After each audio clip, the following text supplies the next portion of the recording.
So today's Monday with Mary. I'm going to try real quickly, though this is a much longer talk or even workshop that I can do, but is the idea of there was this whole thing back in like the 90s, early 2000s about men are from Mars and women are from Venus.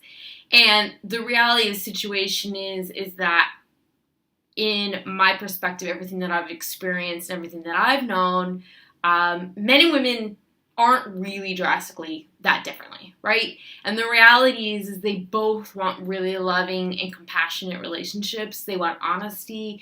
They want somebody that is going to be comforting to them and supportive of them and help them be better versions of themselves. And, I think everybody's really intrinsically looking for the same things, and they intrinsically want and desire the same thing, which is to be seen, heard, and appreciated out loud, right? To have the experience of being seen, heard, and appreciated for who we are by people in our lives, but most importantly, by a significant other. So, one of the ways, though, that we are different, and I did a quick video on Thursday about that men are not as, we've talked about this a couple times now, but quick video on Thursday was men not real good at texting, short answers, not really responding well, and that they're not engaging in conversation. So when you're online messaging with somebody or texting somebody back and forth, guys will be like, yup, okay. And so women feel like they're pulling it out of them. So that communication thing is something that men and women are different on. But the other thing that I really think is kind of like the bigger factor that I see the biggest difference, because of course there's always differences, right? I meet with people all the time, just casually or talking with strangers, and they'll say to me, well, guys really don't want to talk about their feelings, and they don't really want to ask for help, and, they don't really listen, and all this. Okay, those are broad, giant generalizations. I did, my first video, I think, was on those giant, broad generalizations and how they kind of made me cringe, because I just don't believe that to be true. I just don't. But one of the things that I do know to be true is men use way fewer words than women do. That's scientific proof. And then the other thing is that men and women get engaged in romantic feelings differently. So women are like the slow cooker, right? There's some boiling water. It takes a little bit of time, and then, she's a little less hesitant to jump in. Again, this is kind of a generalization, because I know plenty of women that get head over heels crazy all at once. It's fine. But in general, they will take longer for you to establish a baseline of trust. That's the big thing for women, is that you have to be building trust and consistency in your behavior and your character with them. And that's what helps them get to a place where they are interested in being in a relationship and sort of get to that in love feeling, okay? Not infatuation, not lust, whatever. That can happen really quickly for both men or women. But for women, the in love process is slow and steady.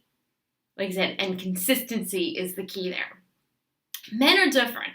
Men have this way of going up and down. And I don't know, it's like we'll call it the pogo effect, I guess, is maybe the best way to describe it. So they have a tendency that when they are with you or talking to you on the phone, they're super highly engaged. And it's actually a physiological response that happens in their bodies, and they get really excited, and they feel all attached and connected to you right away in that moment. The problem becomes that when you go out of sight, out of mind for a little while, because you both get busy at work, you just start dating, it's not that serious, what have you, their feelings drop back down again. So once their feelings drop back down again, they are less likely to be engaging. And so, men, be aware of this. If you have a really strong connection feeling for women, you don't want to keep going kind of down into these hiding hole places, because women fall off then. They think you're not really that interested, or you're not really that serious, or you're just flaky, or looking to use them or whatever. So again, with women, it's consistency. So men, you need to make sure you're not doing this kind of yo-yoing effect. That's a better word, probably, yo-yo rather than pogo. And the other thing is that women, don't freak out. It's totally normal. Just as I'm sure almost everyone has heard that when men really start to think that they are having some serious feelings for someone, they will take a huge step back, a big pause. And like I said, for most women, this triggers fear on all kinds of levels, in all kinds of ways. And your best bet is to just breathe, take a deep breath, give him a little bit of space, not too much space. I mean, like, if you don't hear from dude for a week, then he's not that interested, okay? If you've been dating 6 months, then he just falls out for a week or more, not interested. So that's an entirely different video. But there is a difference in how men and women become engaged and sort of fall in love. So that's this week's video. I do have a couple other great questions, a few topics. One is about attraction and the idea of energy. Another one is I just totally blanked. Anyway, you have to stay tuned and find out what the other videos are all about. And as always, go ahead, comment any questions, anything you'd like me to do a video on. And if you think that I might be able to help you in your relationship that's maybe having trouble, you just started a new relationship, want to make sure you're doing things right, or single and looking to be able to get healthy so you can attract the right kind of partners and engage in dating in the right kind of way, just message me at B+1 and I will